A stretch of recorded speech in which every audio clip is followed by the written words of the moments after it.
C'est dans ce bâtiment de la Compagnie des Indes, l'un des rares ayant subsisté au bombardement de la Seconde Guerre mondiale, que sont conservées depuis 2001 les archives municipales de Lorient. Donc ça peut être du papier, du bois, de la pierre, une photographie, un dessin, une gravure. Voilà, c'est vraiment ce qui permet de comprendre au fil du temps l'histoire de la ville de Lorient. De l'état civil au bâti, tout ce qui émane des services municipaux est donc ici archivé, en tout 3 km de linéaire. Des documents allant de 1496 à aujourd'hui, et l'intérêt de les conserver va bien au-delà de l'aspect généalogique. Dans ces registres-là, vous pouvez, à partir du moment où vous commencez à les étudier, voir parfois des pics de décès.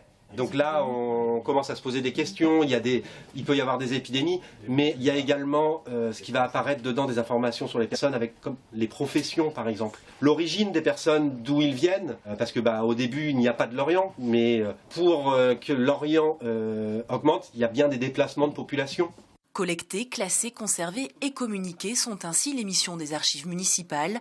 Et ce mercredi, c'est l'arrière-boutique que des amateurs d'histoire ont pu découvrir. Ça représente un lieu de mémoire où on peut remonter et comprendre d'où on vient et les liens qui nous lient aux personnes qui nous ont précédés. Moi, je suis un petit peu dépassée par tout ce qui est classement, j'avoue, mais je les admire, bravo. Prochaine visite de ces coulisses prévue en septembre prochain. En attendant, quelques 75 000 documents sont consultables sur Internet.